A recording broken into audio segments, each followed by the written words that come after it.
ಕರ್ತನ ಪರಿಶುದ್ಧ ನಾಮಕ್ಕೆ ಸ್ತೋತ್ರ ಉಂಟಾಗಲಿ. ಕರ್ತನಾದ ಯೇಸು ಕ್ರಿಸ್ತುವಿನ ಬರುವಿಕೆ ಬಗ್ಗೆ, ಎರಡನೇ ಬರುವಿಕೆ ಬಗ್ಗೆ ನಾವೇನು ಮಾಡ್ತಾ ಇದ್ದೀವಿ? ಧ್ಯಾನಿಸ್ತಾ ಇದ್ದೀವಿ.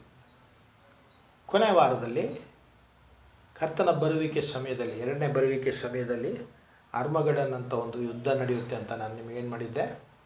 ಹೇಳಿದ್ದೆ ಅಲ್ವಾ? ಒಂದು ದೊಡ್ಡ ಯುದ್ಧ ನಡೆಯುತ್ತೆ ಅಂತ. ಅರ್ಮಗಡನ್ ಯುದ್ಧ ಅಂದರೆ ಏನು? ಅದು ಒಂದು ದಿನ ನಡೆಯುತ್ತೆ ಅಂತ ಕೂಡ ನಾನು ಹೇಳಿದ್ದೆ. ಎಷ್ಟು ದಿನ? ಒಂದೇ ದಿನ ಅಂತ ನಾನು ಹೇಳಿದ್ದೆ. ಸೊ ಅರ್ಮಗಡನ್ ಯುದ್ಧ ಅಂದರೆ ಏನು? ಇಸ್ರೇಲ್ ದೇಶದಲ್ಲಿ ಒಂದು ಬೆಟ್ಟ ಇದೆ. ಏನಿದೆ? ಒಂದು ಬೆಟ್ಟ, ಮೆಗ್ದೋದ್ ಅಂತಾರೆ. ಏನಂತಾರೆ? ಮೆಗ್ದೋ.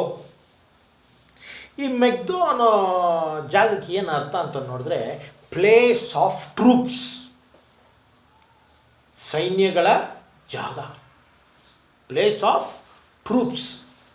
ಪ್ಲೇಸ್ ಆಫ್ ಟ್ರೂಪ್ಸ್ ಅಂದರೆ ಏನೋ, ರಾಜರುಗಳು ತನ್ನ ಸೈನ್ಯಗಳನ್ನು ತಗೊಂಬಂದು ತುಂಬಿಸಿ ಇಕ್ಕಿರುವ ಜಾಗ.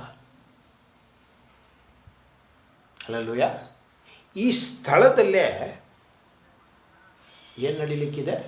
ಕರ್ತನಾದ ಯೇಸು ಕ್ರಿಸ್ತನು ಮತ್ತು ಅವರೊಟ್ಟಿಗೆ ಬರುವ ದೇವದೂತರಿಗೂ ಮತ್ತು ಭೂಮಿನಲ್ಲಿರುವ ಕೆಲವು ಜನಗಳಿಗೆ ಒಂದು ದೊಡ್ಡ ಯುದ್ಧ ನಡೆಯೋಕ್ಕಿದೆ. ಹಲ್ಲೆಲೂಯಾ. ಈ ದಿನದಲ್ಲಿ ಆ ದೇವರ ವಿರೋಧವಾಗಿ, ಕರ್ತನಾದ ಯೇಸು ಕ್ರಿಸ್ತನ ವಿರೋಧವಾಗಿ ಯಾರೆಲ್ಲ ಯುದ್ಧ ಮಾಡ್ತಾರೆ ಅಂತ ನೋಡೋಣ. ಹಲ್ಲೆಲೂಯಾ. ಏನೋ, ಕರ್ತನಾದ ಯೇಸು ಕ್ರಿಸ್ತನ ವಿರೋಧವಾಗಿ ಯಾರೆಲ್ಲ ಯುದ್ಧ ಮಾಡ್ತಾರೆ? ಹಲ್ಲೆಲೂಯಾ. ಕರ್ತನ ಪರಿಶುದ್ಧ ನಾಮಕ್ಕೆ ಸ್ತೋತ್ರ. ಪ್ರಕಟಣೆ ಬರೆದ ಪುಸ್ತಕ 16ನೇ ಅಧ್ಯಾಯ 13ರಿಂದ 16ನೇ ವಾಕ್ಯವರೆಗೂ. 3 ವಾಕ್ಯ. ಎಷ್ಟು? 3 ವಾಕ್ಯ. 16 ಅಧ್ಯಾಯ 13ನಿಂದ 16 ಪ್ರಕಟಣೆ. ಇದರಲ್ಲಿ ಒಂದು 7 ಗುಂಪು ಬಗ್ಗೆ ಹೇಳಿದ್ದಾರೆ. ಯಾರ ಬಗ್ಗೆ? ಒಂದು 7 ಗುಂಪು. ಆಂಗ್ಲದಲ್ಲಿ ಫಸ್ಟ್ ಹೇಳ್ತೀನಿ, ಆಮೇಲೆ ಕನ್ನಡದಲ್ಲಿ ಹೇಳ್ತೀನಿ. First unclean spirit. ಯಾರು? Unclean spirit. ಹಂಗಂದ್ರೆ ಏನು? ಅಶುದ್ಧ ಆತ್ಮಗಳು. ನಾವೆಲ್ಲ ತಿಳ್ಕೊಂಡಿದ್ದೀವಿ ಆತ್ಮ ಅಂದರೆ ಎಷ್ಟು ಆತ್ಮ ಇರೋದು? ಪರಿಶುದ್ಧ ಆತ್ಮ ಒಂದೇ ಅಂತ ಅಲ್ಲ. ವಾಕ್ಯ ಹೇಳ್ತಾ ಇದೆ ಅಶುದ್ಧ ಆತ್ಮಗಳು ಇದೆ. ಹಲ್ಲೆಲೂಯಾ. ಯಾವ ಸ್ಥಳದಲ್ಲಿ ಬೈಬಲಲ್ಲಿ ಪರಿಶುದ್ಧ ಪರಿಶುದ್ಧ ಪರಿಶುದ್ಧ ಅಂತ ಹೇಳ್ತಾರೋ ಅದಕ್ಕೆ ಕಾಂಟ್ರರಿಯಾಗಿ ಯಾವತ್ತು ಸೈತಾನನು ಅಶುದ್ಧವನ್ನು ಏನು ಮಾಡಿದ್ದಾನೆ? ಸೃಷ್ಟಿ ಮಾಡಿಟ್ಟಿದ್ದಾನೆ. ಸೃಷ್ಟಿ ಮಾಡಿಟ್ಟಿಲ್ಲ, ಅದನ್ನು ಇಟ್ಟಿದ್ದಾನೆ ಆ ಜಾಗದಲ್ಲಿ. ಹಲ್ಲೆಲೂಯಾ. ದೇವರು ಯಾವ ಜಾಗದಲ್ಲೆಲ್ಲ ಸಭೆಯಲ್ಲಿ ಈ ಜಾಗದಲ್ಲಿ ಪರಿಶುದ್ಧ ಇರಬೇಕಂತ ಹೇಳ್ತಾರೋ ಆ ಜಾಗದಲ್ಲಿ ಸೈತಾನ ಏನು ಮಾಡ್ತಾನೆ? ತಗೊಂಬಂದು ತನ್ನ ಸೌಲಭ್ಯವಾಗಿ ಆ ಜನಗಳ ಸೌಲಭ್ಯದ ತಕ್ಕಂತೆ ಆ ಅಶುದ್ಧವನ್ನು ಒಳಗಡೆ ನ್ಯಾಯಪಡಿಸಿ ದೂರಿಸಿರ್ತಾನೆ. ಸೊ ದೇವರ ವಿರೋಧವಾಗಿ ಜಗಳ ಮಾಡೋ ಫಸ್ಟ್ ಟೀಮ್ ಯಾವುದು? ಅಶುದ್ಧ ಆತ್ಮ. ಎರಡನೇದು ಯಾವುದೋ? ಘಟಸರ್ಪ. ಆಂಗ್ಲದಲ್ಲಿ ಡ್ರ್ಯಾಗನ್ ಅಂತಾರೆ. ಏನಂತಾರೆ? ಡ್ರ್ಯಾಗನ್, ಘಟಸರ್ಪ. ಏದೇನು ತೋಟದಲ್ಲಿ ತಿರುಗ್ತಾ ಇದ್ದ ಒಂದು ದೊಡ್ಡ ಘಟಸರ್ಪ ಇದೆಯಲ್ಲ, ಅದು ಇಲ್ಲಿ ಬರುತ್ತೆ. ಎರಡನೇದು ಬೀಸ್ಟ್. ಯಾವುದೋ? ಬೀಸ್ಟ್. ಬೀಸ್ಟ್ ಅಂದರೆ ಏನು? ಮೃಗ. ಯಾವುದೋ? ಮೃಗ. ಸೈತಾನೊಟ್ಟಿಗೆ ಬರೋ ಒಂದು ದೊಡ್ಡ ಟೀಮ್ ಇದೆಲ್ಲ. ಇವತ್ತು ಕೂಡ ಅವರೆಲ್ಲ ಕ್ರಿಯೆ ಮಾಡ್ತಾರೆ ನಮ್ಮ ವಿರೋಧವಾಗಿ. ಹಲ್ಲೆಲೂಯಾ. ದೇವರು ಅದನ್ನು ಕಟ್ಟಿಟ್ಟಿದ್ದಾರೆ. ನಮ್ಮನ್ನು ಜಯಿಸ್ಲಿಕ್ಕೆ ಅದಕ್ಕೆ ಸಾಧ್ಯವಿಲ್ಲ. ಯೇಸು ಕ್ರಿಸ್ತನ ನಾಮ ಇರೋದರಿಂದ ಅದನ್ನು ನಮ್ಮನ್ನು ಜಯಿಸಲಿಕ್ಕೆ ಸಾಧ್ಯವಿಲ್ಲ. ಆದರೆ ಆ ದಿನದಲ್ಲಿ ಕರ್ತನ ವಿರೋಧವಾಗಿ ಅದೇನು ಮಾಡುತ್ತೆ? ಯುದ್ಧಕ್ಕೆ ಬರುತ್ತೆ. ಹಲ್ಲೆಲೂಯಾ. ಘಟಸರ್ಪ ಬರುತ್ತೆ, ಮೃಗ ಬರುತ್ತೆ, ಅಶುದ್ಧ ಆತ್ಮ ಬರುತ್ತೆ. ಇದರಲ್ಲಿ ಇನ್ನೊಂದು ತುಂಬ ಮುಖ್ಯವಾದ್ದು, ಸುಳ್ಳು ಪ್ರವಾದಿಗಳು, ಫಾಲ್ಸ್ ಪ್ರಾಫಿಟ್. ಜಾಗ್ರತೆ ಯಾರಿಗೆ? ಎಚ್ಚರಿಕೆಯಾಗಿರೀರಿ. ಹಲ್ಲೆಲೂಯಾ. ಯಾರು ನಮ್ಮ ಹತ್ರ ಮಾತಾಡ್ತಾ ಇದ್ದಾರೆ ಅನ್ನೋದನ್ನು ನಾವು ತುಂಬ ಸ್ಪಂದನೆ ಒಟ್ಟಿಗೆ ನಾವೇನು ಮಾಡಬೇಕು? ಗಮನಿಸಬೇಕು. ಗಮನಿಸೋದು ಸ್ಪಂದನೆ ಎಲ್ಲ ಒಂದೇ. ಹಲ್ಲೆಲೂಯಾ. ಇವತ್ತು ಹಲವಾರು ಜನಗೆ ತನ್ನ ಕಿವಿಯಲ್ಲಿ, ತನ್ನ ಶರೀರದಲ್ಲಿ, ತನ್ನ ಆತ್ಮದಲ್ಲಿ ಎಲ್ಲದರಲ್ಲೂ ಇರೋ ಸ್ಪಂದನೆ ಏನಾಗಿದೆ? ಹೊರಟು ಹೋಗಿದೆ. ಇವನು ಸುಳ್ಳು ಪ್ರವಾದಿನ ಇವನು ಮಾತಾಡೋ ಮಾತು ಸರಿಯಾದ ಮಾತಾ, ನಿಜವಾದ ಮಾತಾ ಅನ್ನೋದನ್ನು ಸ್ಪಂದಿಸೋ ಅಷ್ಟು ನಮ್ಮಲ್ಲಿ ಏನಿಲ್ಲ ನಮ್ಮಲ್ಲಿ ಜ್ಞಾನ ಇಲ್ಲ. ಪಿಶಾಚಿ ಆ ಜ್ಞಾನವನ್ನು ತೆಗೆದುಬಿಟ್ಟಿದ್ದಾನೆ. ಇದು ಈ ಕಾಲದಲ್ಲಲ್ಲ, ಆ ಕಾಲದಲ್ಲೇ ಇತ್ತು. ಯೆರೆಮೀಯ ಪ್ರವಾದಿಯನ್ನು ಏನು ಹೇಳ್ದ ರಾಜನಿಗೆ? ಇಲ್ಲ, ಬಾಬಿಲೋನ್ ದೇಶದವ್ರು ಬರ್ತಾರೆ, ನಮ್ಮನ್ನು ಗುಲಾಮರಾಗಿ ಕೊಂಡೇ ಹೋಗ್ತಾರೆ ಅಂತ ಹೇಳ್ದ. ಒಂದು ನಿಜವಾದ ದೇವರ ಪ್ರವಾದಿ. ಆದರೆ ಆತನ ವಿರೋಧವಾಗಿ ಎಷ್ಟು ಪ್ರವಾದಿ ಮಾತುಗಳು ಹೇಳಿದ್ರು ಗೊತ್ತಾ? ಸುಳ್ಳಾದ ಪ್ರವಾದಿ ಮಾತುಗಳನ್ನೇ ಆ ರಾಜ ಏನು ಮಾಡಿದ್ರು? ನಂಬಿ ಹಾಳಾಗೋದ್ರು. ಈ ದಿನದಲ್ಲೂ ಅನೇಕ ಆತ್ಮಗಳು, ಅನೇಕ ಸಭೆಗಳು ದೇವರ ಬರುವಿಕೆ ಬಗ್ಗೆ ಇರುವ ಎಲ್ಲ ಪ್ರವಾದಿ ಮಾತುಗಳನ್ನು ಏನು ಮಾಡಲ್ಲ? ನಂಬಲ್ಲ. ಸ್ವಲ್ಪ ದಿನಕ್ಕೆ ಮುಂಚೆ ಒಂದು ವಿಶ್ವಾಸಿ ಹತ್ರ ಮಾತಾಡ್ತಾ ಇದ್ದೆ. ಅವರು ಹೇಳ್ತಾ ಇದ್ರು, ನರಕ ಅನ್ನೋದಿಲ್ಲ ಬ್ರದರ್, ಪಿಶಾಚ್ ಅನ್ನೋದಿಲ್ಲ ಬ್ರದರ್, ಬಿಲ್ಲಿ ಶೂನ್ಯ ಮಂತ್ರ ಅನ್ನೋದಿಲ್ಲ, ತಾಂತ್ರಿಕ ಅನ್ನೋದಿಲ್ಲ ಬ್ರದರ್, ಪರಲೋಕ ಅನ್ನೋದಿಲ್ಲ ಬ್ರದರ್, ಅದು ಏನೇ ಇದ್ದರೂ ಈ ಭೂಮಿನಲ್ಲೇ ನಮಗೆ ಬ್ರದರ್. ಏನು ಬೈಬಲ್ ಓದಿರ್ತಾರೆ ಇವರೆಲ್ಲ? ಅಲ್ಲೆಲ್ಲೂಯ್ಯ. ಜಾಗ್ರತೆಯಾಗಿರ್ಬೇಕು ನಾವು. ಹೆಂಗಿರಬೇಕು? ಸುಳ್ಳು ಪ್ರವಾದಿಗಳು ಯಾರಂದರೆ ದೇವರಿಗೆ ವಿರೋಧವಾಗಿ ಕರ್ತನ ಬರುವಿಕೆ ದಿನದಲ್ಲಿ ಅವರ ವಿರೋಧವಾಗಿ ಯುದ್ಧ ಮಾಡುವ ಜನರೇ ಯಾರು? ಅನೇಕ ಗುಂಪುಗಳಲ್ಲಿ ಇದು ಒಂದು ಗುಂಪು. ಅಲ್ಲೆಲ್ಲೂಯ್ಯ. ಸುಳ್ಳು ಪ್ರವಾದಿ. ನಿನ್ನ ಪಾಪದಲ್ಲೂ ಇದ್ದರೂ ಸರಿ, ದೇವರು ನಿನ್ನನ್ನು ಆಶೀರ್ವದಿಸ್ತಾರೆ ಅಂತ ಹೇಳ್ತಾರೆ. ನಿನ್ನ ಅಕ್ರಮದಲ್ಲಿದ್ದರೂ ಸರಿ, ದೇವರು ನಿನ್ನನ್ನು ಆಶೀರ್ವದಿಸ್ತಾರೆ ಅಂತಾರೆ. ನೀನೆಲ್ಲ ಅಕ್ರಮಗಳನ್ನು ಮಾಡಿಬಿಟ್ಟು ಭಾನುವಾರ ಚರ್ಚಿಗೆ ಬಂದರೆ ಸಾಕು, ಅವ್ರಿಗೊಂದಷ್ಟು ಕಾಣಿಕೆ ಕೊಟ್ಟರೆ ಸಾಕು, ದೇವರು ನಿನ್ನನ್ನು, ನಿನ್ನ ಕುಟುಂಬ, ನಿನ್ನ ವಂಶವನ್ನು ಆಶೀರ್ವದಿಸ್ತಾರೆ. ನೆವರ್. ಪರಿಶುದ್ಧ ಅಂದರೆ ಪರಿಶುದ್ಧನೇ. ಅಲ್ಲೆಲ್ಲೂಯ್ಯ. ಸೊ ಸುಳ್ಳು ಪ್ರವಾದಿ ಒಂದು ಗುರುತು. ಎರಡನೇದು ದೆವ್ವಗಳು. ಏನೋ ದೆವ್ವಗಳು, ಸ್ಪಿರಿಟ್ ಆಫ್ ಡೀಮನ್ಸ್. ಯಾವುದು? Spirit of demons. ಇದು ತುಂಬ ಏನು ಹೇಳೋದು, ಒಂದು ವಿಚಿತ್ರವಾದ ವಿಷಯಗಳು ನಾವು ಕೇಳಿದಿರೋ ವಿಷಯ. ನಾವು ದೆವ್ವ ಅಂದರೆ ಏನು ಹೇಳ್ತೀವಿ? ಒಂದು ಮನುಷ್ಯ ಸತ್ತೋದ, ಆ ಮನುಷ್ಯನ ಸತ್ತೋಗಿರೋ ಆತ್ಮನೇ ಏನಾಗ್ತಾಯಿದೆ? ದೆವ್ವವಾಗಿ ತಿರುಗಳಾಡ್ತಾ ಇದೆ. ಹಂಗಿಲ್ಲ. ಒಂದು ಮನುಷ್ಯ ಸತ್ತರೆ ಅವನ ಆತ್ಮ ಎಲ್ಲೋಗುತ್ತೆ? ಒಂದು ಅವನ ರಕ್ಷಣೆ ಹೊಂದಿದ ಮಗನಾಗಿದ್ದರೆ ಎಲ್ಲೋಗ್ತಾನೆ? ಪರಲೋಕ. ಇಲ್ಲಾಂದರೆ ನರಕ. ಅವನ ಆತ್ಮ ಯಾವ ಕಾರಣಕ್ಕೂ ಎಲ್ಲೂ ಯಾರನ್ನೂ ಪೀಡಿಸಿ, ಯಾರನ್ನೂ ತೊಂದರೆ ಕೊಟ್ಟು ಏನು ಮಾಡಲ್ಲ? ತಿರುಗಾಡೋದಿಲ್ಲ. ದೇವರು ಆ ರೀತಿ ಒಬ್ಬರ ಆತ್ಮವನ್ನು ತಿರುಗಲಾಡಲಿಕ್ಕೆ ದೇವರು ನಮ್ಮನ್ನು ಏನು ಮಾಡಿಲ್ಲ? ಸೃಷ್ಟಿ ಮಾಡಿಲ್ಲ. ಆತನ ರೂಪದಲ್ಲಿ ನಮ್ಮನ್ನು ಸೃಷ್ಟಿ ಮಾಡಿದ್ದಾರೆ. ಹೆಂಗೆ? ಆತನ ರೂಪದಲ್ಲಿ ಸೃಷ್ಟಿ ಮಾಡಿದ್ದಾರೆ. ಅದರಿಂದ ಆ ರೂಪದಲ್ಲಿರುವ ನಮ್ಮನ್ನು ನ್ಯಾಯಗೊಳಿಸಲು ಯಾರಿಗೆ ಮಾತ್ರ ಅಧಿಕಾರ ಉಂಟು? ನಮ್ಮ ಕರ್ತನಾದ ಯೇಸು ಕ್ರಿಸ್ತನಿಗೆ. ಹಲ್ಲೆಲೂಯ. ಸೊ ನ್ಯಾಯಗೊಳಿಸುವಾಗ ಆ ಆತ್ಮವನ್ನು ಕರ್ತನ ನಿಲ್ಲಿಸಿ ಏನು ಮಾಡ್ತಾರೆ? ಅದನ್ನು ಎಲ್ಲಿ ಕಳಿಸ್ಬೇಕು ಅಲ್ಲಿ ಕಳಿಸ್ತಾರೆ. ಸೊ ನಾವು ಸತ್ತಿದ ತಕ್ಷಣ ನಾವೆಲ್ಲ ಹೋಗ್ತೀವಿ? ಕರ್ತನನ್ನು ಹೊಂದ್ಕೊಂಡಿರೋ ಮಕ್ಕಳಾಗಿದ್ದರೆ, ರಕ್ಷಣೆ ಹೊಂದ್ಕೊಂಡಿರೋ ಮಕ್ಕಳಾಗಿದ್ದರೆ, ಆತನನ್ನು ಅರಿಕೆ ಮಾಡೋರ ಮಕ್ಕಳಾಗಿದ್ದರೆ ಎಲ್ಲಿ ಹೋಗ್ತೀವಿ? ಪರಲೋಕ. ಇಲ್ಲಾಂದರೆ ಎಲ್ಲಿ? The hell. ಈ ಭೂಮಿನಲ್ಲೇ ತಿರುಗಲಾಡಿಕೊಂಡು ಇನ್ನೊಬ್ಬರೊಳಗಡೆ ನುಗ್ಗಿಕೊಂಡು ಪೀಡಿಸುವ ಆ ರೀತಿಯ ಆತ್ಮವು ಈ ಭೂಮಿನಲ್ಲಿ ಇಲ್ಲ, ಬರೋಲ್ಲ. ಹಾಗಂದರೆ ಆ ಥರ ಹೆಸರುಗಳು ಹೇಳ್ಕೊಂಡು ಏನು ಯಾರದು ಬರೋದು? ಸೈತಾನಿನ ಒಂದು ಗುಂಪು. ಹಲ್ಲೆಲೂಯಾ. ಈ ರಾಜಗಳಿಗೆ, ಆ ಕಾಲದಲ್ಲಿ ರಾಜಗಳಿಗೆ ನೋಡಿದ್ರೆ ಸೈನ್ಯದಲ್ಲಿ ಒಂದೇ ಸೈನ್ಯನೇ ಇರುತ್ತೆ. ಆನೆ ಒಂದು ಸೈನ್ಯ ಇರುತ್ತೆ, ಕುದುರೆನಲ್ಲಿ ಹೋಗೋ ಒಂದು ಪಡೆ ಇರುತ್ತೆ ಅಲ್ವಾ, ಬೀರಂಗಿ ಪಡೆ ಒಂದಿರುತ್ತೆ. ಈ ಥರ ಹಲವಾರು ಪಡೆಗಳನ್ನು ಅವ್ರು ಸೈನ್ಯಗಳನ್ನ ಇಟ್ಕೊಂಡು ಏನು ಮಾಡ್ತಾರೆ? ಅವರ ಯುದ್ಧಕ್ಕೆ ಹೋಗ್ತಾರೆ. ಒಂದೇ ಥರ ಒಂದು ಪಡೆ ಇಟ್ಕೊಂಡು ಅವ್ರು ಹೋಗಲ್ಲ, ಒಂದೇ ಥರ ಯುದ್ಧ ಇಟ್ಕೊಂಡು ಅವರು ಹೋಗಲ್ಲ. ಅದೇ ರೀತಿ ಸೈತಾನನು ಕೂಡ ಹೆಂಗಿದೆ ಅವನಿಗೆ? ಈ ಹ್ಯಾಸ್ ಮೆನಿ ಸಬಾರ್ಡಿನೇಟ್ಸ್. ಹೆಂಗಿದೆ ಅವರಿಗೆ? ತುಂಬ ಜನ ಇಟ್ಕೊಂಡಿದ್ದಾನೆ ಅವನು. ಅದರಲ್ಲಿ ಒಂದು ಟೀಮೇ ಇದು, ದೆವ್ವಗಳು. ಹಲ್ಲೆಲೂಯ. ಬಿದ್ದೋಗಿರ ದೇವದೂತರ ಒಂದು ಟೀಮು ದೆವ್ವಗಳು. Hallelujah. They are all called spirit of demons. ಅವುಗಳು ಯಾವತ್ತೂ ಈ ಭೂಮಿನಲ್ಲಿ ಯಾರು ವಿರೋಧವಾಗಿ ಕ್ರಿಯೆ ಮಾಡ್ತಾ ಇದೆ?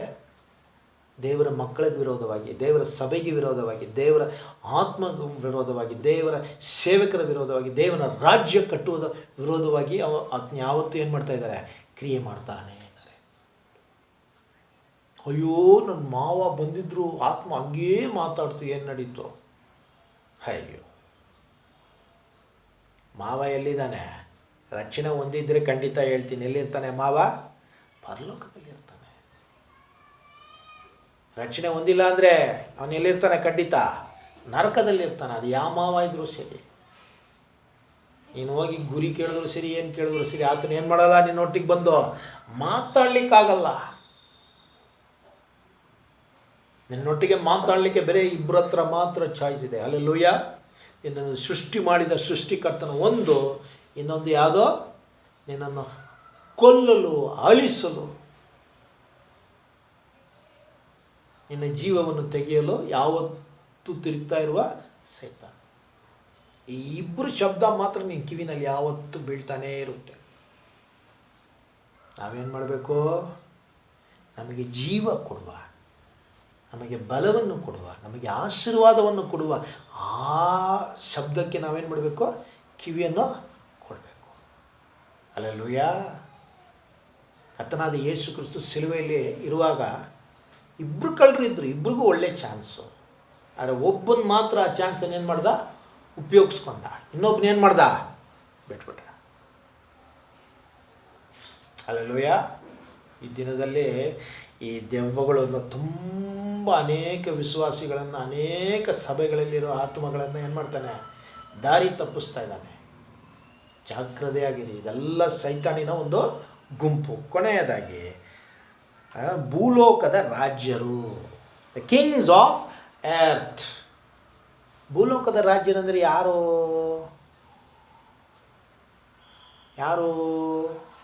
ಆವಾಗ ಕರ್ತನಾದ ಯೇಸು ಕ್ರಿಸ್ತು ಬಂದಾಗ ಯೇಸು ಕ್ರಿಸ್ತನ ವಿರೋಧವಾಗಿ ತಾಂತ್ರಿಕವಾಗಿ ಕ್ರಿಯೆ ಮಾಡಿದ್ದು ಯಾರು? ಹೇರೋದ್ ರಾಜ. ಆತನನ್ನು ಮಗುವಾಗಿರುವಾಗಲೇ ಕೊಲ್ಲಲಿಕ್ಕೆ ಆತನ ಏನು ಮಾಡ್ದ? ಯತ್ನಿಸಿದ, ಪ್ರಯತ್ನ ಪಟ್ಟ. ಆದರೆ ಸೋತೋದ. ಈ ಎರಡನೇ ಸಮಯವನ್ನು ಏನು ಮಾಡ್ತಾರೆ?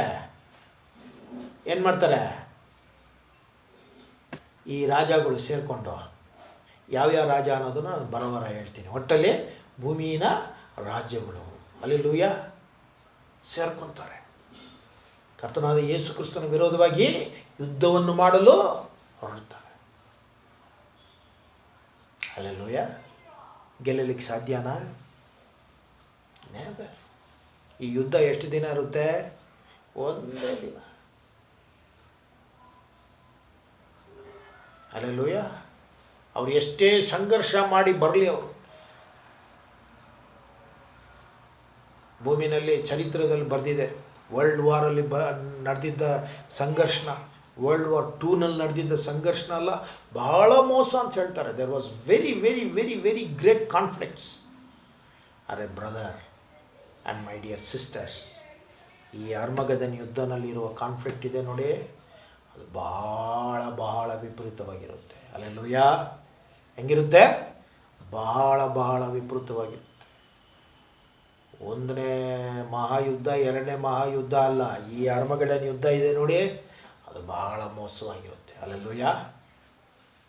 ಆ ದಿನದಲ್ಲಿ ಎಷ್ಟೋ ರೀತಿಯಾದ ಬದಲಾವಣೆಗಳನ್ನು ನಾವು ಕಾಣ್ಬೋದು, ಎಷ್ಟೋ ರೀತಿಯಾದ ಬದಲಾವಣೆಗಳನ್ನು ಕಾಣ್ಬೋದು. ಆದರೆ ಪ್ರಪಂಚಕ್ಕೆ ಆ ದಿನ ನಂತರ ಇರುವ ಒಂದು ಮಹಾ ಸಂತೋಷ ಬೇರೆ ಯಾವ ದಿನದಲ್ಲೂ ಇಲ್ಲ. ಹಲ್ಲೆಲೂಯಾ.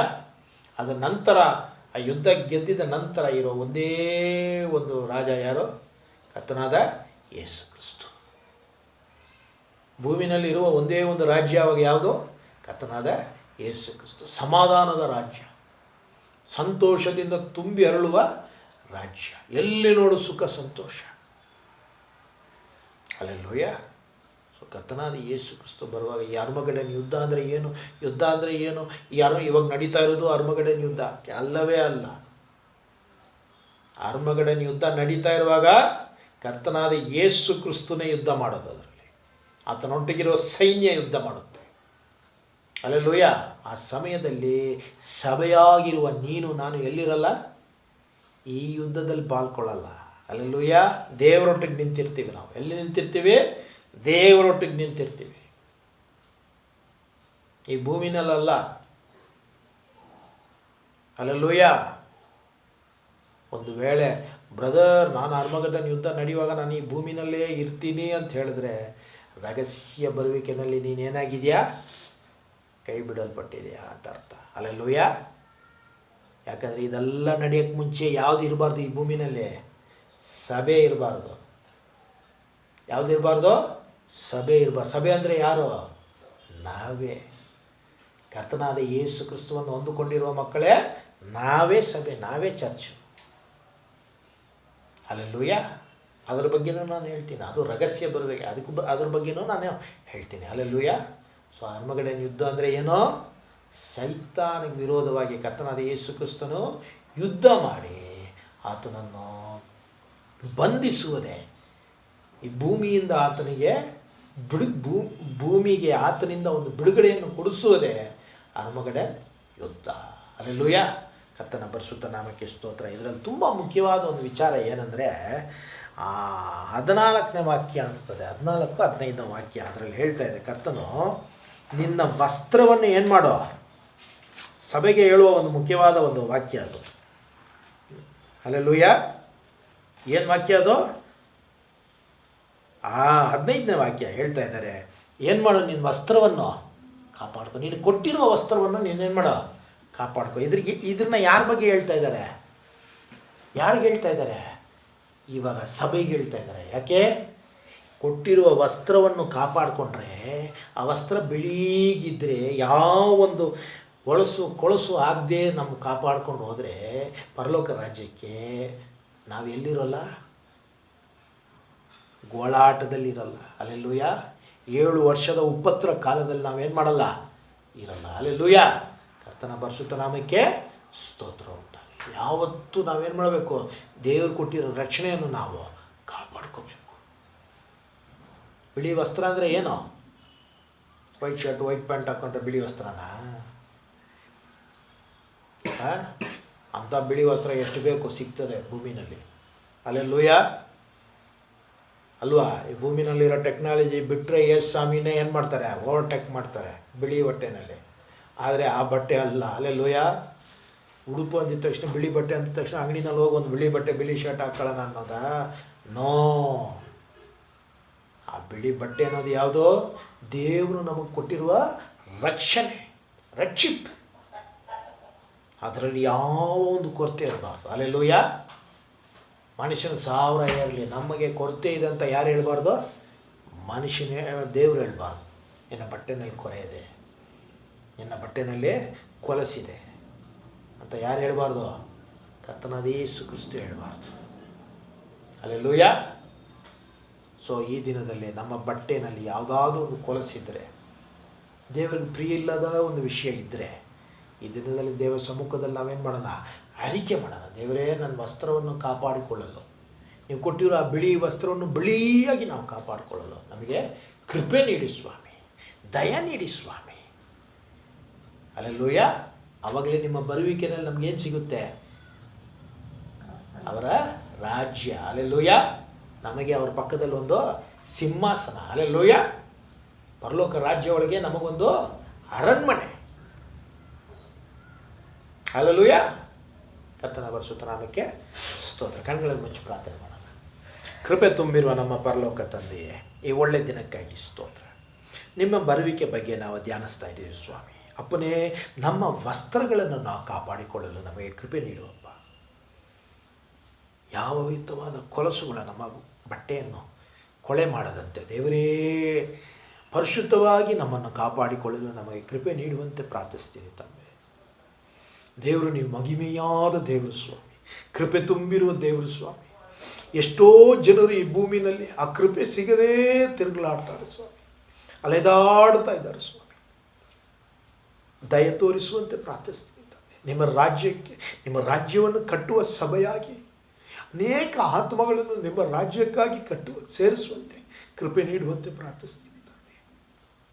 ಆತ್ಮಗಳನ್ನು ನೀಡು, ಕೃಪೆಯನ್ನು ನೀಡು, ದಯ ನೀಡು ಸ್ವಾಮಿ, ದಯ ನೀಡು ಸ್ವಾಮಿ. ರಕ್ಷಣೆಯನ್ನು ಈ ಅನೇಕ ಹಳ್ಳಿಗಳಲ್ಲಿ ನಾವು ಸಾರುವಂತೆ ಪ್ರಾರ್ಥಿಸ್ತೀನಿ ತಂದೆ. ಬಲಪಡಿಸು. ಯೇಸು ಕ್ರಿಸ್ತನ ನಾಮದಲ್ಲಿ ಬೇಡಿದುಕೊಂಡು ನಮ್ಮ ಕೃಪೆಯುಳ್ಳ ತಂದೆಯೇ, ಆಮೇಲೆ.